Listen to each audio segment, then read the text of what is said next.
May I now request the speakers, Professor Anura Manatunga from University of Kelaniya, Dr. Uma Shankar Mishra from Ravenshaw University, Dr. Sunil Kumar Patnaik, Odisha Institute of Maritime and Southeast Asian Studies, and Dr. Sanjay Acharya, Head of the Department, Ancient Indian History, Culture and Archaeology, to please come to the dais.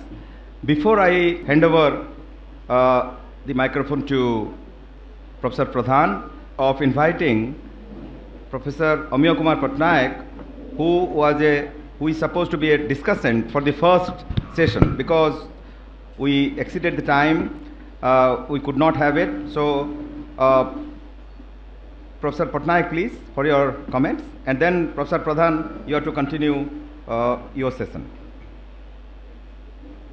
Actually, Professor Pradhan, I am stealing 2 minutes of her time because I felt one very important point to be discussed and told to the audience here out of the presentations of the first session. One very important point. As a matter of fact, all the papers were very excellent, very good. One point raised by Professor Nandadev struck me. It is, I have been a student of history, a scholar of history, a teacher of history. One thing which we did not know in Orissa, he told. Therefore, during tea break, I talked to him. I also talked to Professor Manatunga about the source of that information. The information is, we all know Tapaswi and Vallika were one among the first few disciples of Buddha. They brought a hair relic, collected hair relic, brought it to Orissa and established a stupa here. But he said that Tapaswi and Vallika went to Sri Lanka after receiving the hair relic and established stupa in Sri Lanka. This is a very important information for us. If this be true, if this information, I asked him about the source of this information. If this is true, two things are important. One, both Vijaya and Tapaswi and Vallika belong to 6th century BC. So who was first? Whether Vijaya was first or Tapaswi and Vallika were first. Also beyond that, one more thing is important. That is, it was not political, it was religion that went first. If Tapaswi and Vallika were the first to go, it was Buddhism, not Vijaya as a ruler. And above everything, above all, it becomes that it was not Ashoka who carried Buddhism to Ceylon. It were the Tapaswi and Vallika, the two Kalingan merchants who carried Buddhism to Ceylon. So this is a very, very vital information which I got from him. I talked to him. They said they were caught unaware. They were not serious about this information.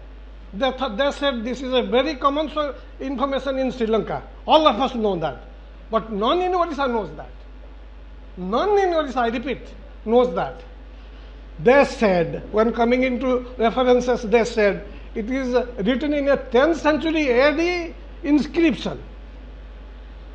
So let us believe the Sri Lankan sources and let us say, the scholars of Orissa, that Tapaswi and Vallika, the two first led disciples of Buddha, went to Sri Lanka, preached Buddhism there, established a Buddhist Chaitya there.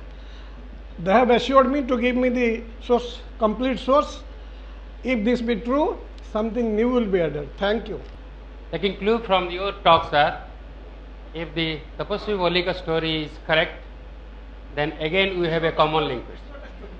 Or, okay, narration or the account of Tapaswi Vallika is a historical fact, then we both Odisha or ancient Kalinga and Sri Lanka had Buddhism together from the same source, from the same two disciples of Buddha who were fortunate enough to have the first preaching from the master immediately after his enlightenment.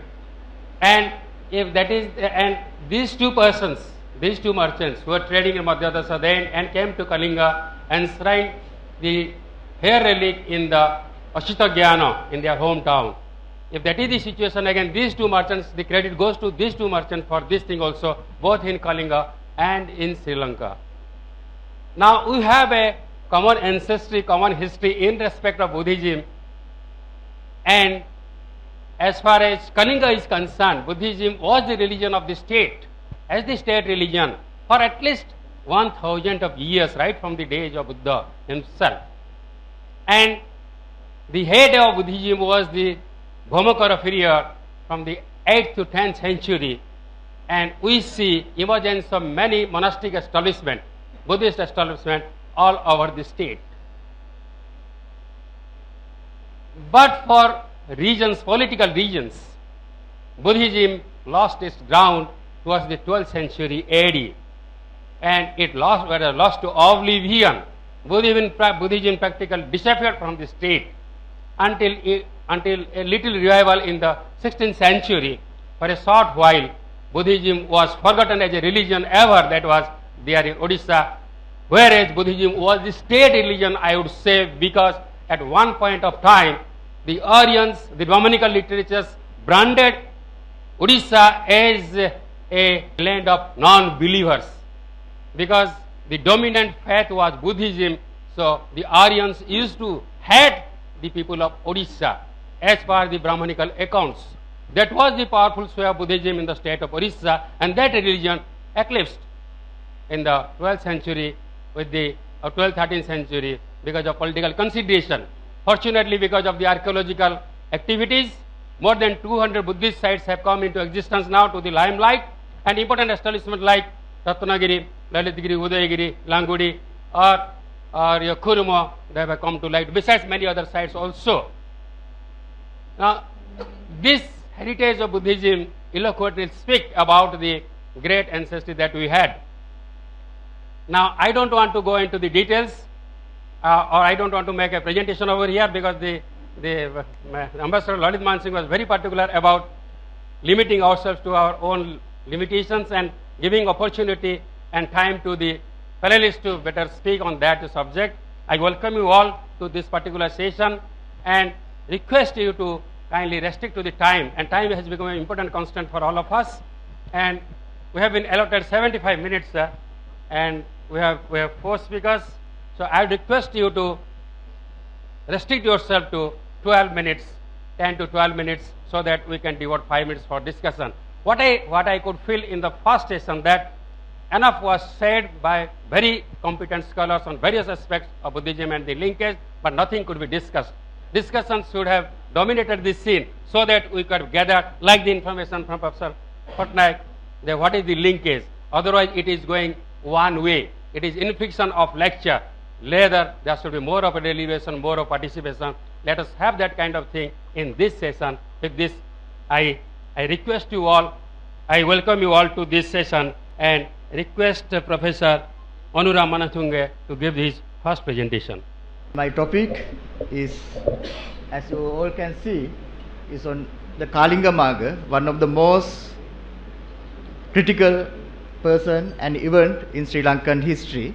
So I am going to present a new interpretation on Kalinga Magga and Kalinga Magga's role in Sri Lanka. I know you all have heard about Kalinga Magga, and in this conference, one of the aims is to explore the reasons why healthy relationships between Sri Lanka and Kalinga was drift apart.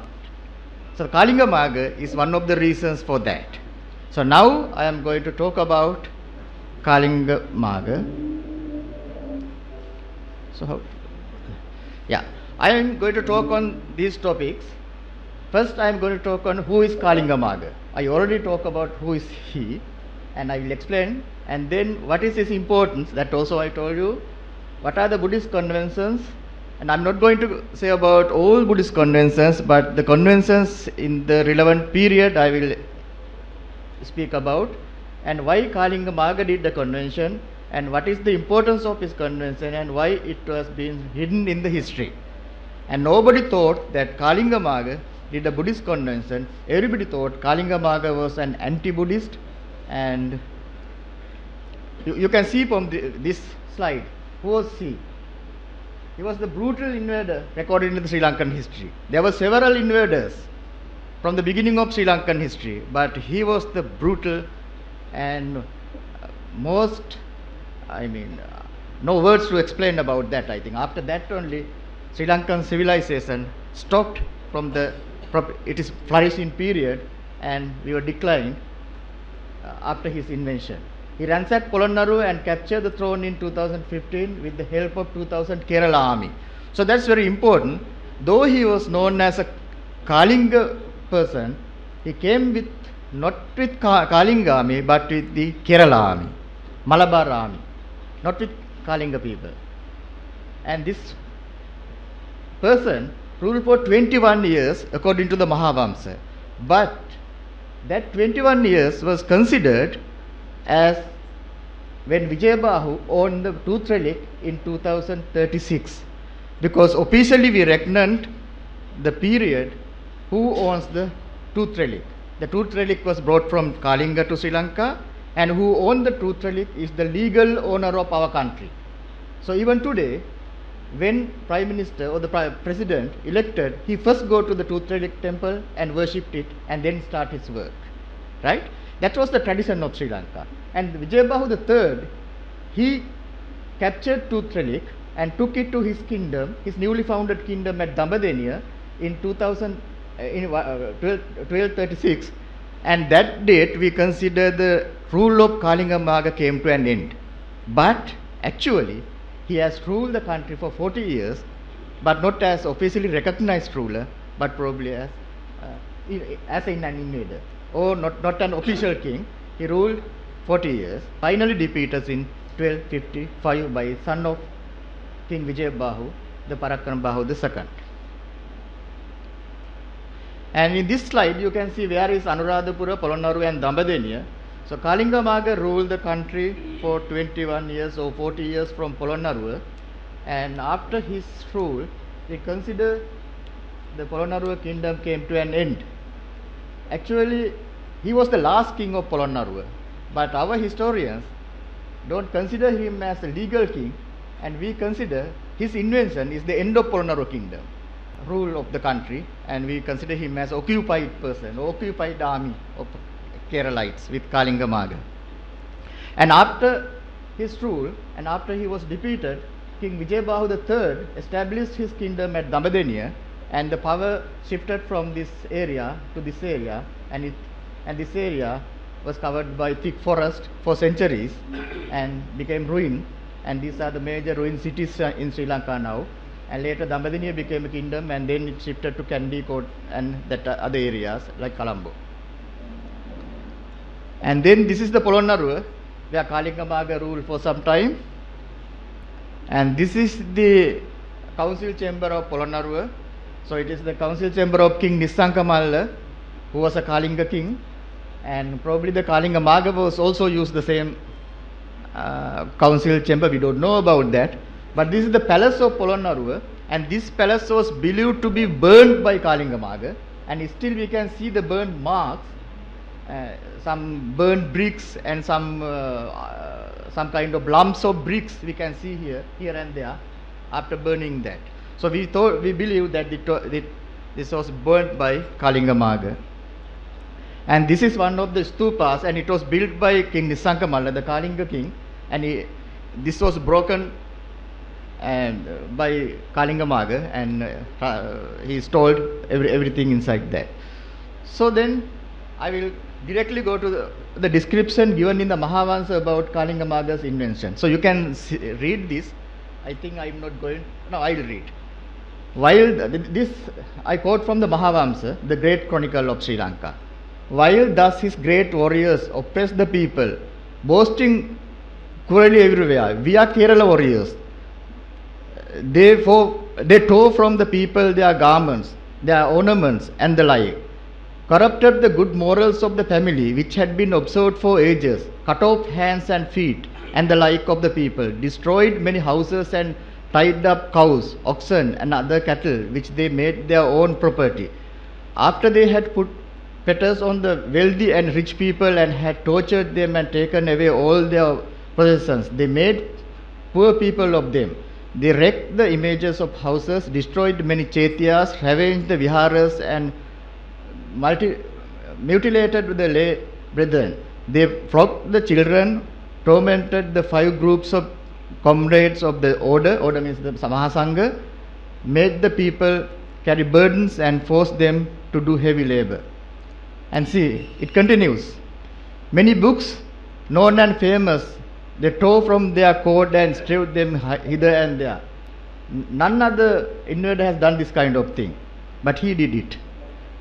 The beautiful, vast, proud Chaitiyas like Ratnagiri Chaitya. Ratnagiri Chaitya was the Chaitya that I have shown you.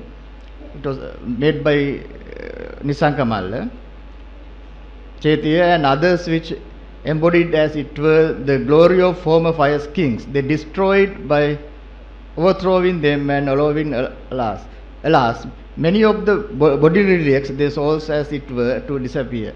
Thus the Damila warriors, in mutilation of the warriors of Mara, destroyed in the evil of their nature, the laity and the order. Hereupon they completely invested Pulastinagara. Pulastinagara means the Polonnaruwa. This is the Sanskrit word for Polonnaruwa. And captured Parakrama Pandu. He was the king at that time. Parakrama, that man and great mighty and all over. They put out the monarch's eyes and plundered all his treasures, pearls, jewels and so forth. Then the leaders of the soldiers with Manabharana at the head consecrated the Kalinga Maga to the glorious royal dignity of Sri Lanka. So when you listen to this description in the Mahavamsa written in the same period, you can't believe that he has done a Buddhist convention or he has patronized Buddhism. But I can say that he has done a Buddhist convention and he was not totally against Buddhism, but he was against the Buddhism that was in Sri Lanka, the Theravada Buddhism. Possibly he was a Buddhist of another sect, but not a Hindu or other kings. Because if he is a Hindu, he was not killed cows. He has killed cows also there. See, now I will go and now let's go to Buddhist. What are the Buddhist conventions? There were 3 Buddhist conventions during this period. One is the Galvihara Katikavata. Katikata means a convention by King Parakrambahu the Great in that year. And then there was Katikavata by King Vijayabahu 36 years after Parakrambahu's death. It was clearly written in the Mahavamsa. And then there was the Damadini Katikavata by King Vijayabahu. We believe these 2 things has been done by Vijayabahu the Third, because we couldn't believe that Magha has done this kind of work. So we assign this Vijayabahu's the second Katikavata to the Vijayabahu the Third, and we historians believed that he did 3 conventions. But the problem is, how did he do 2 conventions within his short period of power? He ruled the country from 1232 to 1236, only 4 years. Within 4 years, it is very difficult to do 2 conventions. Another thing is, we have no any evidence about the second convention. We have evidence on the second convention, but we have no even a single word have been discovered about the second convention.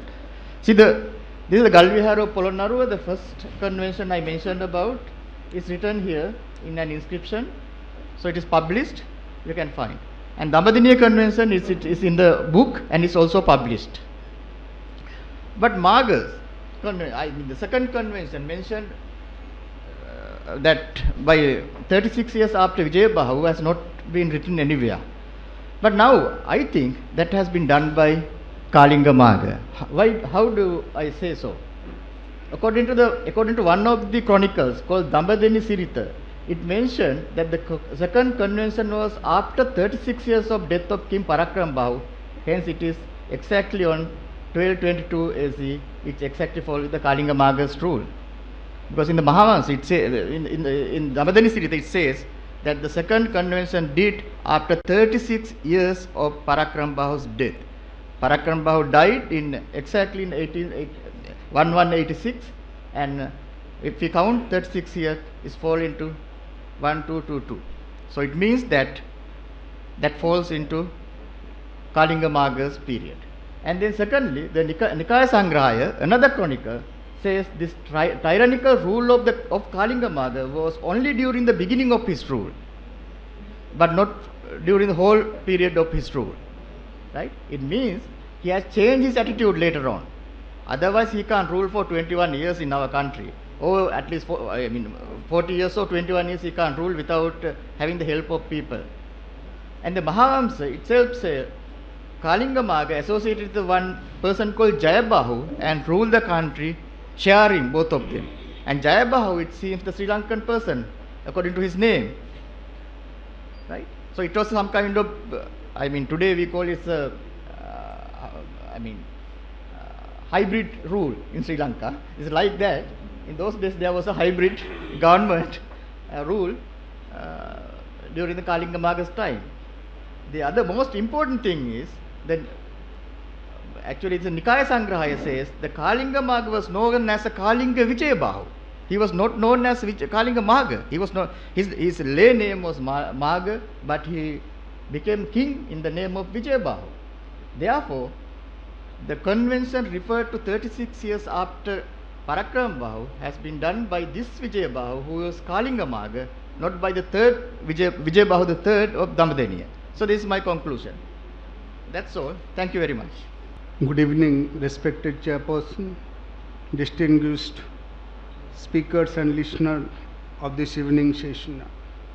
The title of my paper is Abhayagiri, Diamond Triangle and Borobudur. I'll be looking into art epigraphic evidence to make three arguments.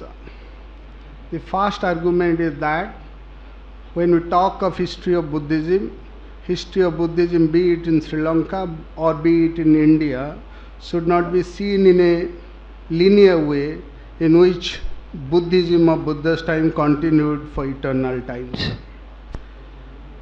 With the emergence of nationalism in Sri Lanka in 19th century, Sri Lanka has been represented as a habitus of linear continuity of Buddhism in its purest Theravada form.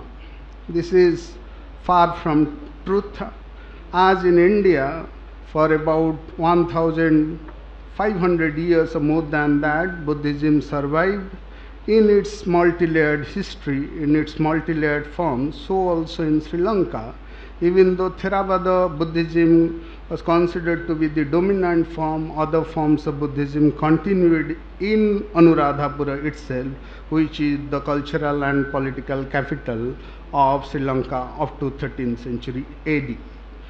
I pick up one evidence, one inscription from Abhayagiri, which is the Uttara Vihara. There are 16 viharas in Anuradhapura. Jetavana Mahavihara, or Mahavihara as it is called, was the most important center of Theravada Buddhism. But there are also other vihara, and the most important Mahavihara in contrast or in competitions to the Mahavihara of Jetavana of Anuradhapura is the Abhayagiri or the Uttara Vihara or Abhayagiri Vihara of Anuradhapura.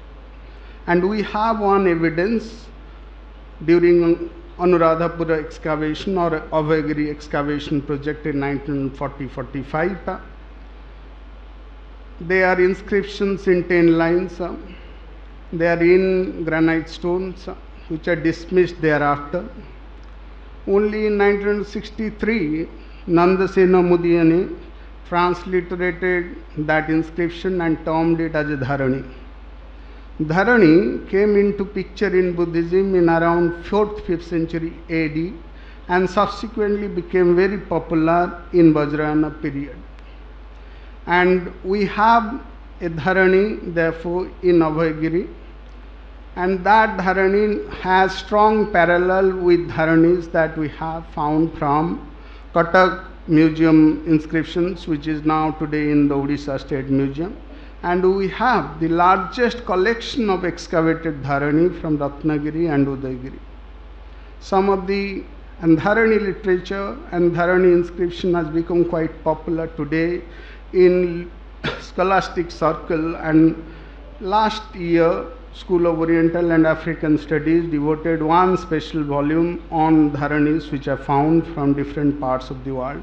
Unfortunately, our part was excluded.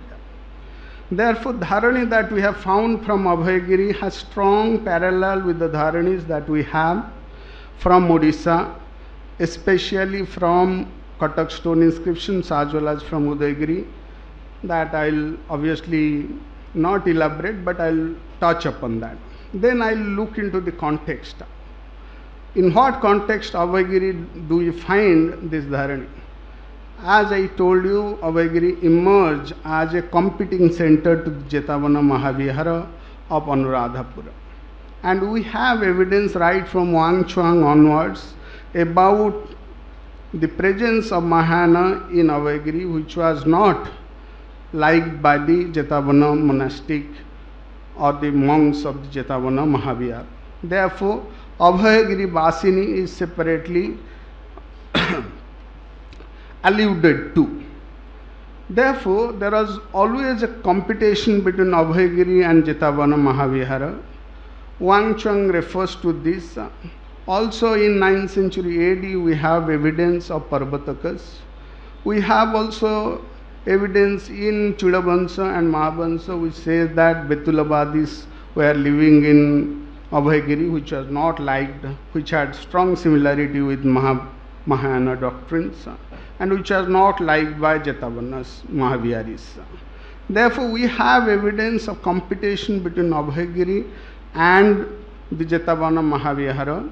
Most likely, this led to some expulsions of the Abhayagiri Vasinis to other parts. Chudavansa refers to Srila Meghavahana, a ruler of Sri Lanka in 7th century AD who tried to purge the Abhayagiri Vasinis, but he didn't succeed. But we have another parallel evidence, Ratubaka inscriptions in Java. Ratubaka inscription, which is dated to 714 AD, refers to an Abhayagiri Mahavihara built in Java for the Ceylonese monks. Therefore, it seems that the Jetavani Mahaviharas were successful in purging the Abhayagiri Vasinis, and a separate Mahavihara was built in Java, and the Ratubaka inscription of 714 Saka year clearly says that this monastery was built for the monks of Sri Lanka. Therefore, there is no linear pure Buddhism is continued as Mahavansa wanted us to believe. Then come to the next thing. Who took these dharanis? Who took Vajrayana Buddhism to Sri Lanka, and then Sri Lanka to Java to China? And I relied on Chinese accounts, especially of the Tang period account of 7th century, 8th century. Three important figures have been represented in Chinese literature, Chinese annals. They are Amogo Vajra, Vajra Buddhi, who is preceptor, and Subhakara Simha. These are the three important monks who took Tantric Buddhism to China, and from China, Kukai in 712 AD took it to Japan. In Japan today we have two important sects of Tantric Buddhism, Shingon Buddhism and the Tendai sect Buddhism. Shingon Buddhism is based on two literary texts of Charya category. They are Sarva Tathagata Tattva Sangraha and Mahavairochana Tantra. Why I am saying this? Because there is plenty of evidence to suggest that the dharani, the mantras that we find from Odisha, from the eastern part of India, going to Sri Lanka and then to Java, to China and then to Japan. And Odisha, there is enough evidence to suggest that Odisha was a cradle of Tantric Buddhism. And this is, therefore, what we have? We have account from the Chinese annals, from Chinese records about these important Buddhist monks who took Buddhism, especially these two Buddhism, including Dharanis and Mandala. Mandala is a form of literature in which there is series of concentric mandala, concentric circles, in which on the center there is Vairochana or an important Buddha, followed by four Buddhas, four Tathagata Buddhas in four directions, and then another series of concentric circles. As we saw in case of Naboya, we have another concentric circles where we have Bodhisattva and all. Therefore, Dharani Mandala, which are taken to Sri Lanka, then to Java, then to China. Three important monks come into mind, and they have been described in Chinese annals: Amogha Vajra, Subhakara Simha, and Vajrabuddhi. There are three important commonalities among them, as known from the Tang records. First thing is that they took two important copies of the books: Sarva Tathagata Tattva Sangraha, which is a Yoga-tantric text, Buddhist text, and then Vairocana, Mahavairocana Sutra, which is a Charya category of tantric text, Vajrayana tantric text. And in these two books, we have representations of Mahavairocana as the main deity, and we have representations of Mandala in the Sarva Tathagata Tattva Sangraha. There are three important commonalities, as I said. They took Tantric Buddhism. They either studied in Ratnagiri or in eastern part of India, either in Nalanda or Ratnagiri. Subhakara Simha was a prince of central India whose ancestors migrated and then ruled over Odisha. He studied in Ratnagiri monastery. And then they took Dharani, Mantra and Mandalas to China and Java, and then to Sri Lanka, Java, and then to China. And we have in Odisha the earliest evidence of Dharanis, as I told you. A. Ghosh in 1934 wrote it in Epigraphia Indica, and we have plenty of Dharanis on which we are working on. And if you look at the language, both are different Dharanis that we have found from Udayagiri.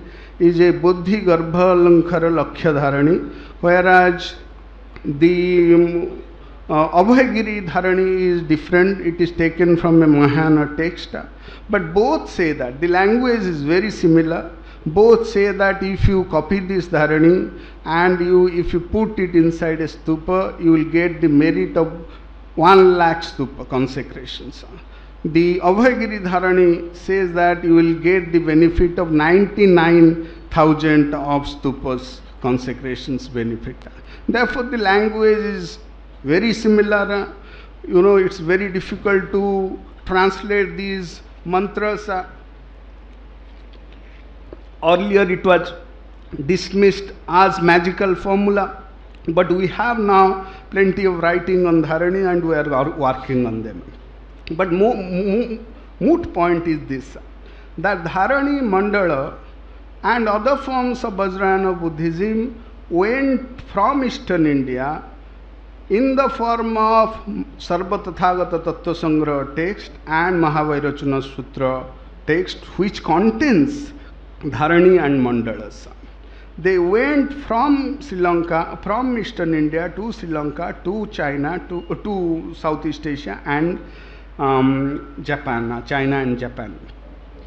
We have, and the second commonality is commons about the biography of these three important Buddhist monks is that all of them came to Sri Lanka either in a merchant ship or in a Persian ship.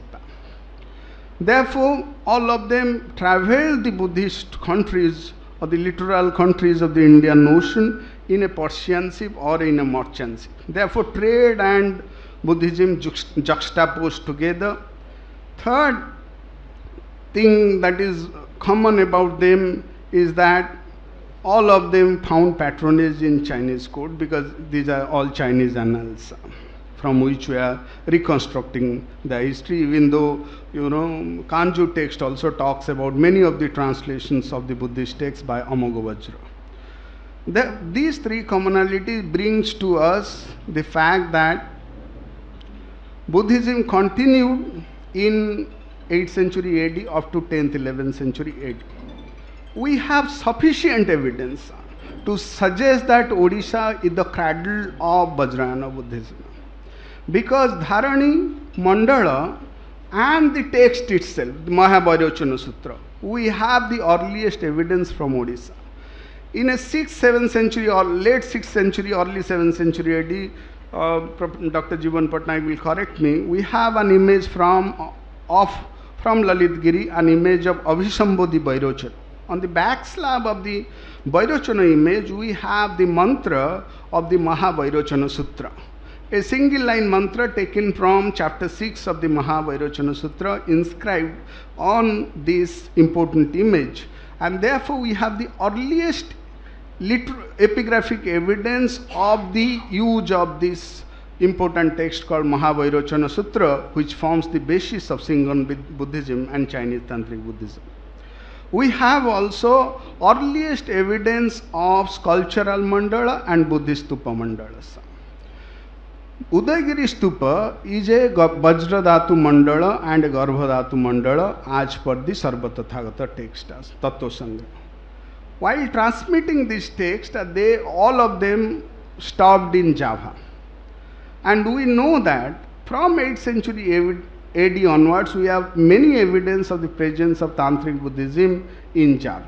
More important to note that the Udayagiri stupa, which is a Vajradhatu mandala stupa, Borobudur and Chandi Menduta, one of the two important monuments of Kedu plains, they are also constructed on Vajradhatu mandala. We have on the top of the Borobudur terrace 72 Buddha in Dharmachakra Pravartana Mudra who has been identified with Vairocana as per the text of the Sarva Tathagata Tattva Sangra. And we have from foot to the third gallery 432 Buddhas in all four, as in the Sarva Tathagata Tattva Sangra and Mahavairochana. Vairocana should be center, therefore 72 Buddha on the top of the Borobudur represents Mahavairochana in the center, and we have four Tathagata Buddha, Amogha Siddhi, Akshava, Amitabha and Ratnasambhava in four directions from foot to third gallery of the Borobudur. Therefore, we have evidence of the presence of Vajradhatu mandala stupa as well as sculpture right from 7th century AD from Odisha. We have evidence of Mahavairochana Tantra in Odisha. We have also sculptural mandala of Vajradhatu and Garbhadhatu in Odisha, and moreover we have largest collections of dharanis which we are trying to identify from Odisha, and the dharani that we have from Udayagiri have strong parallel with that of Odishan dharanis. And therefore we suggest that connection along the literal regions continued in 10th century AD. As 10th century AD is one of the crest period of Indian Ocean trade, we have many evidence from Eastern Java, Wisman Christie has worked on them, and we have many inscriptions which says that along with the Sri Lankan, Malayas, Cholas and other traders, Kalingan traders, went to ports of Eastern Java and paid. They were all tax-paying foreigners, traders who traded with Eastern Java, and therefore Kling is not a generic term referring to South Asian merchant. They are specifically referring to a geographical region along with other regions of India as participating in the trade of the Indian Ocean as tax-paying foreigners trading in ports of Eastern Java. Therefore, and we have evidence, as pointed out by others, we have from Khalakatapatna Persian glazed ware, which suggests that, as Andre Wink argues, that it is Islamic or Persian people or Arabic people who started dominating Indian Ocean trade from 8th century AD. We have Ian Glover has worked on Persian glazed ware. We have Persian glazed ware from Khalakatapatna. We have Sasamalla coins. Therefore, it seems that in Odisha was participating not only in the Indian Ocean trading networks, Odisha was playing a very important role in the spread of Tantric Buddhism through the literal route to China and then to Japan. Thank you. Thank you, Dr. Mishra, for your very interesting presentation about the spread of Buddhism and the role of Dharani and other Buddhist literatures. Now may I request Dr. Sunil Patnaik to give his presentation on Sadhavasadisha, a study on early cultural interaction between Kalinga and Lanka. My paper is related to a source of history that we have got a pendant from our excavation. This is all about a name of a person, maybe it a king or a monk or something who belong to a royal, he may be a royal person.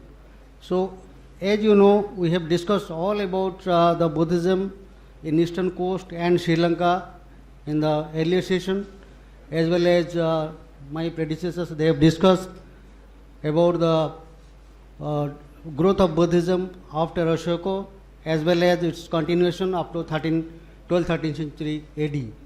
So, here the presentation is related to only the reference, because it's a very important source, because while we are excavating is a historical site, that is Radhanagar, it is completely, these are all the development of Buddhism and how it, as we have discussed earlier, it is just for glimpses. These are the evidences and all that relating to Kalinga and Ceylon. This is the Mahabodhi tree and Kandy. This is the Polonnaruwa. This is the inscription of Nishangamalla, where we mentioned the Kalinga Bana. This is the Polonnaruwa. This is the inscription and the what Anura Manatung has discussed. This is the how Buddhism traveled. And this is the areas. We have, as Professor Mohanty has discussed earlier, the sites he has excavated, and we have also excavated one Radhanagar. These are the early Buddhist sites in around our place. As you know, Lalitgiri. This is the background of my, topic. These are the source of Langudi. These are the Buddhist, monuments, inscriptions in around Langudi and Deuli, Kaima, Tarapur, which all around Radhanagar. This is the place. This is the Radhanagar, and all around the Buddhist sites. It is the only site in Eastern India, of course, except Amaravati and Nagarjuna, little beyond in South India. This is the only place where we get the conglomeration of Buddhist sites. And just near to this, Lalitgiri, Ratnagiri and Udayagiri also there. So this is the settlement site. These are religious sites. Only you get Buddhist monuments or shrines like that. But it is a fortified city, like that of Shishupalgarh. This is the area. It is around 1200 meter. This is the area. The fortification still exists, and we have taken excavation in these areas. This is the contour map. This is the rampart area and detail of our excavation. These are the excavation finds. This is our stratigraphy. We have broadly stratified. The stratigraphy given here is a broad. From this period to, from 2nd century BC to 2nd century AD, we got a pendant. This pendant. This is written Sadabhu Tissa. It is in Brahmi, and language is Prakrit, and these are the symbols. There is a swastik symbol. This is the tree, Bodhi tree, and this is perhaps stupa-like thing, which is reflected some of the symbols in Sri Lankan coins. This in Sri Lankan coin of Devan Piyatissa, some of this swastik, Bodhi tree, also horn, and this is some of the symbols in Sri Lankan side. This is the details of the inscription. The interesting is that why we have given the importance of Tissa, Sadabhu Tissa, because in Sri Lankan genealogy as well in the Indian genealogy, in historical records, we are getting lot of reference about Tissa. We got reference, the brother of Ashoka is known as Tissa. He retired here and Ashoka built a monastery known as Bhojagiri Mahavihar for him. Another is Devanpiya Tissa, who was ruler of Kalinga, who was ruler of Ceylon, and he was the contemporary of Ashoka. And Ashoka had good relations with him, and a lot of presentations Devanpiya Tissa has sent to Ashoka, and Ashoka has given due regard to him. So he is the contemporary Ashoka, another one. Next is one is Sada Tissa. He is another ruler of Ceylon. So there are so many Tissas. Katamarka Tissa, Chullapinda Pitaka Tissa, Dharu Bhandaka Tissa, Dhanugahas Tissa. So a lot of about 400-500 Tissas are there, we are getting in the reference. So because I take the opportunity, being the Sri Lankan scholars are here and Glasgow scholars are here, because we have found from the strategy of 2nd century BC, 2nd century BC to 1st century BC. So this is the time period. I request, it is open for the scholars to give us a date precisely what it could be. Either it had, there was a close relationship with our side and Sri Lankan side, as we have studied, as we have discussed earlier, and what could be the meaning of Sadabhu Tissa. Certainly, he could be a monk, he could be a king. So it is a very enthusiastic, it is a very important source for rewriting our history. It gives much importance to rewrite our cultural history of Kalinga as well as Sri Lanka. So, so this is the, our presumption is that Sadabhu Tissa must be a very good, a very important monk who had good connection with Kalingan people, or the then ruler of the Kalinga. He might have visited this place. So, and the insignia of that visit, the pendant is there.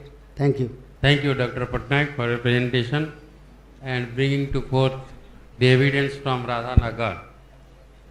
Now may I request Dr. Sanjay Acharya to give his presentation. Respected Chairman, Professor Sadasiv Pradhan, distinguished dignitaries, my dear colleagues and my dear students.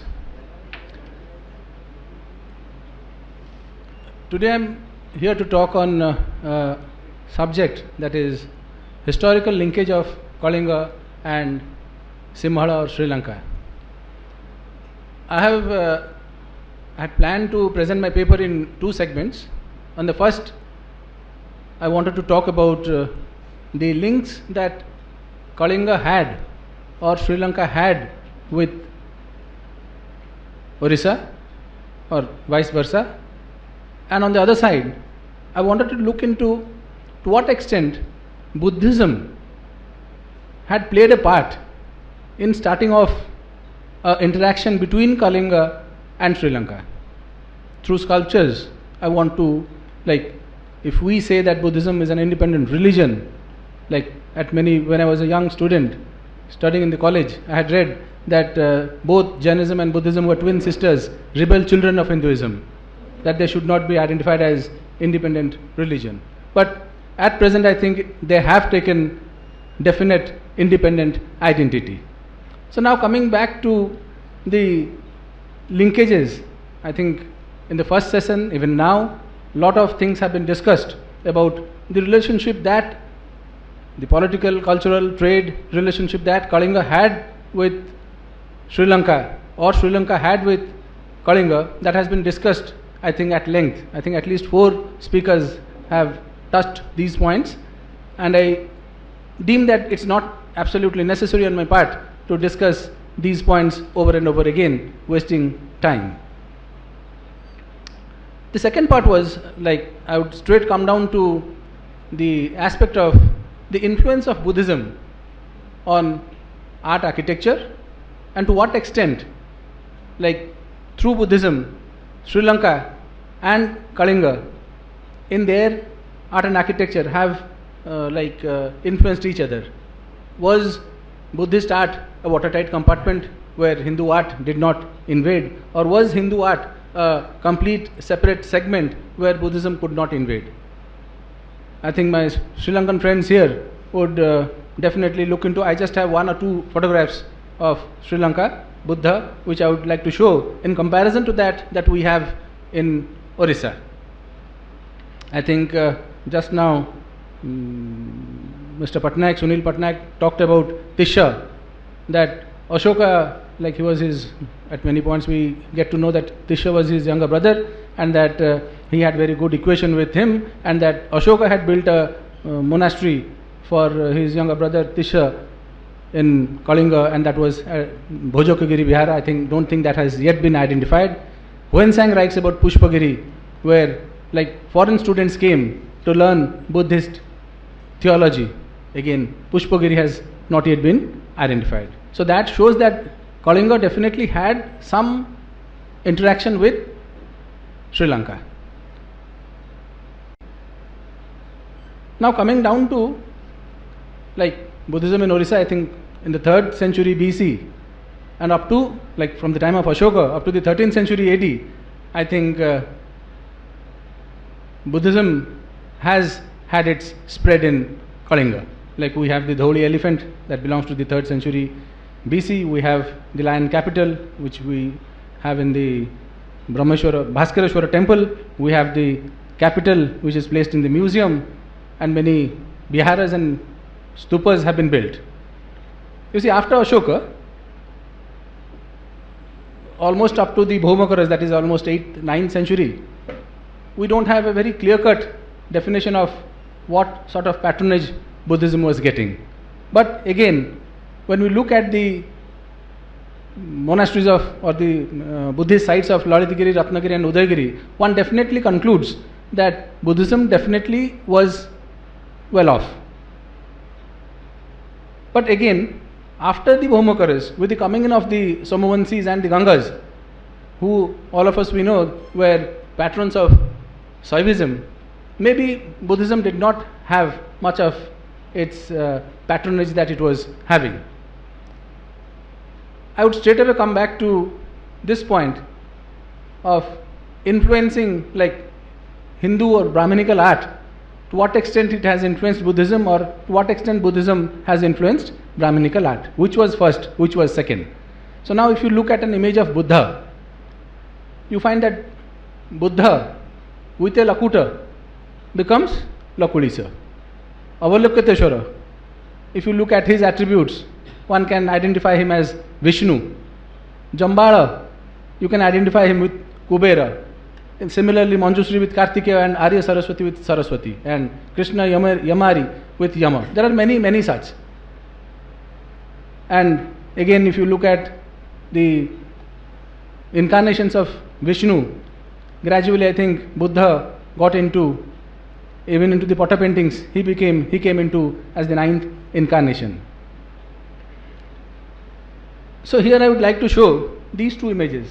One is from Sri Lanka and the other is from Ratnagiri, Mahavihara. If you look at, I don't think one is a scanned copy, I didn't have an original photograph to show. The other one is the original, one is in Dhyani Mudra, the other is in Bhumishparsa. But if you look at the elements of iconography and elements of sculpture, you can say that both are quite similar. So if you look back into the political linkage that Kalinga had with Sri Lanka, who were the people who have, or who were the artisans? Which was the guild?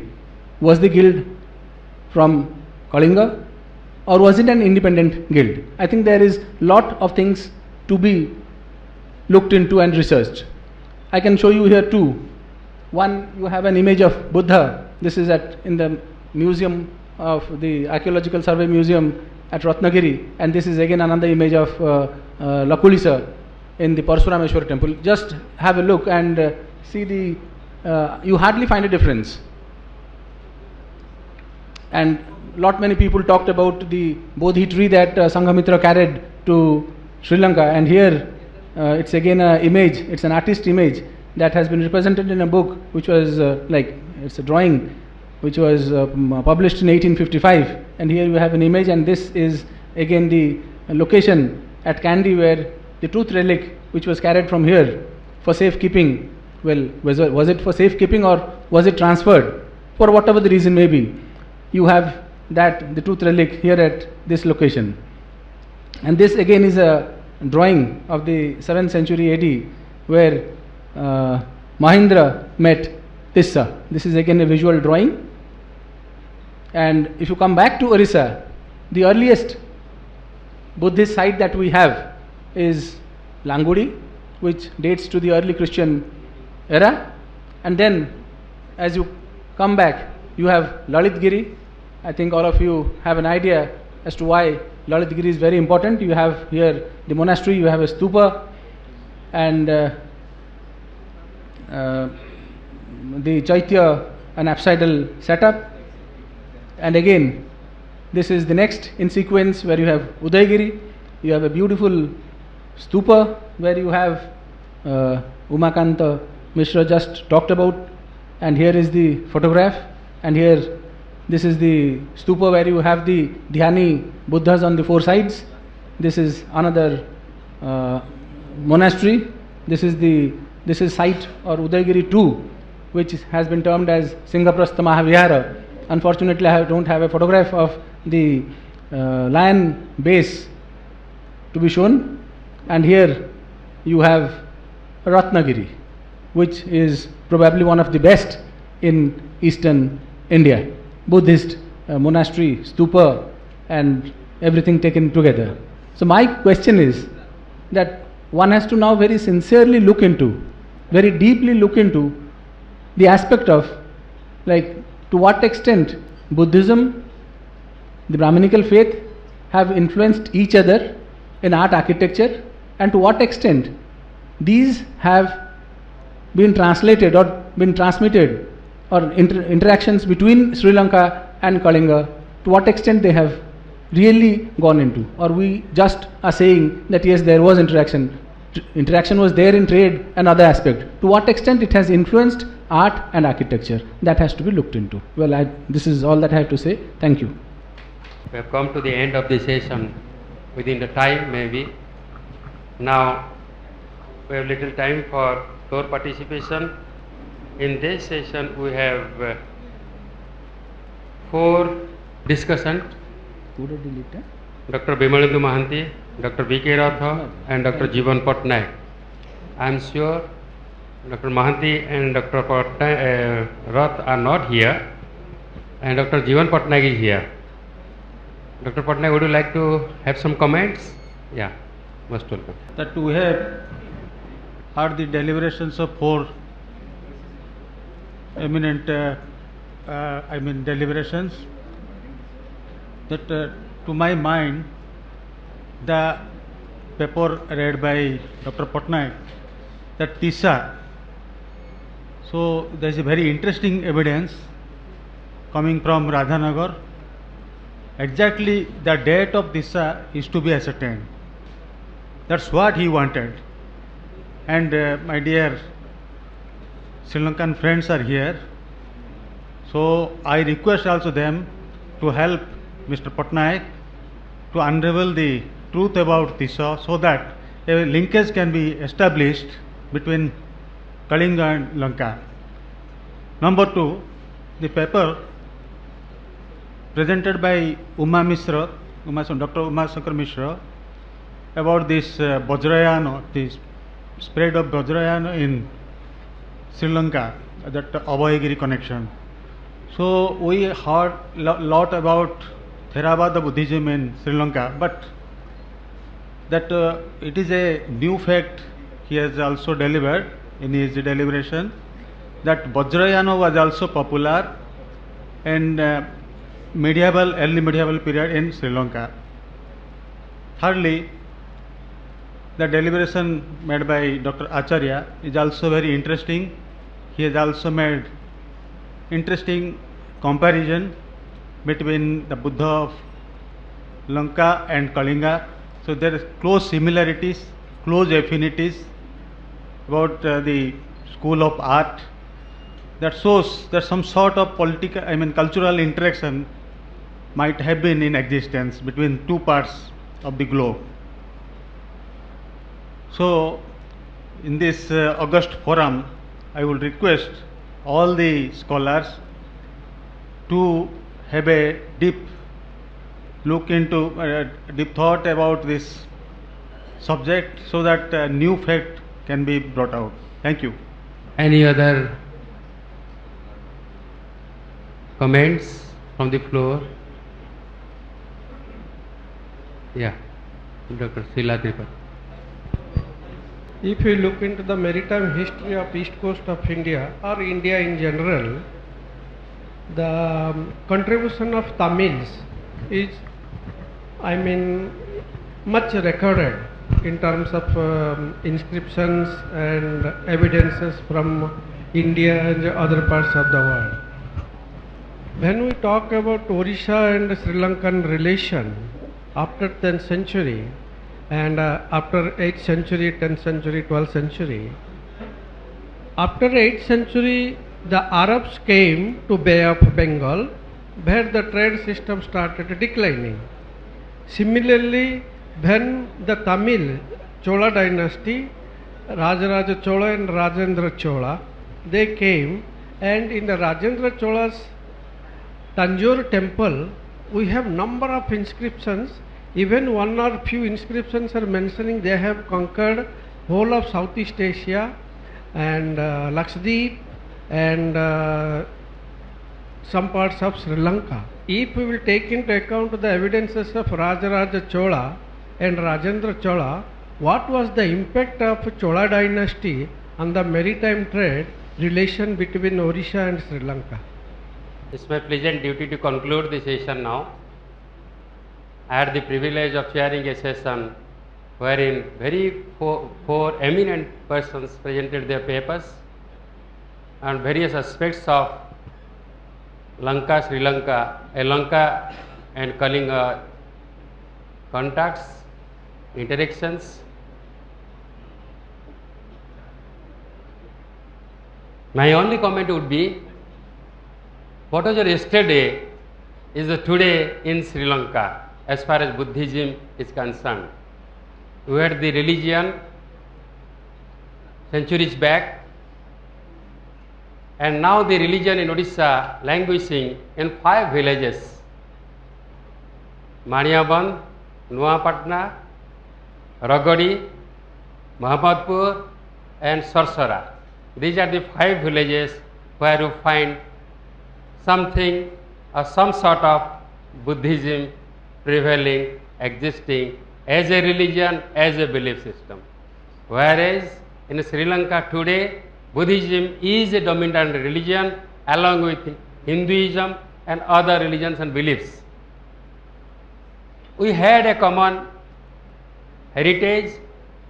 We started the religion same time if Tapaswi Vallika account to be believed, but over a period of time we lost the religion because of the Chauhanistic Hinduism or Brahmanical faith that had an inroad in Orissa during the 13th century. With the arrival of the Gangas, and right from 7th century in Orissa in particular, there has been a tendency to dominate, to have a dominance over Buddhism by Brahmanism, and that is how we find Buddhist elements coming into Hindu monuments, Hindu temples. Dr. Acharya was showing you the picture of a Lokulisha. Lokulisha, more or less, that is a picture of 7th century AD. Lokulisha, more or less, is a Buddha with a stick. With a stick. Take the stick out, Lokuta, he is Buddha. If you looked at the image, he is Buddha and Buddha only. Take the stick out. With the stick, he is another Saivite teacher, Lokulisha, and cult is used to be there. So, because of the growing popularity of Buddhism in Orissa, Hinduism had to have strife, and over a period of time, Hindu rulers, after the Bhaumakas, we see Brahmanical rulers like Somavansis and Gangas coming to the political scene. The Somavansis who supplanted the Bhaumakas, and Bhaumakas were in particular the great exponents of Buddhism after Ashoka. After 3rd century BC, we see Buddhism to a great height going during the time of the Bhaumakas. The rulers themselves are Buddhist, but after the Bhaumakas, it was with the Somavansis, Shaivism became the dominant faith in the state. Those Somavansis did tolerate Buddhism, they were the exponents of Shaivism. However, the Gangas, when they supplanted these Somavansis, they totally exterminated the Buddhist, and Buddhism got eclipsed, went to the background, and Brahmanism and Vaishnavism came to the forefront. And in order to appease the Buddhist in Orissa, Buddha was brought into the fold of Hinduism as the 10th incarnation of Vishnu, which the monumental account of which you can find in the Jagannath temple at Puri, Buddha as the 9th incarnation in one of the avatars, incarnations of Vishnu. So, thank you very much for your presentations, and thank you very much for your patient hearing and your patience over here. Thank you. I am grateful to the organizers for giving me the opportunity to come over here and be a part of this seminar, and again grateful to the organizers for asking me to chair this session. Thank you. Thank you all. Thank the panelists for their very brilliant exposition.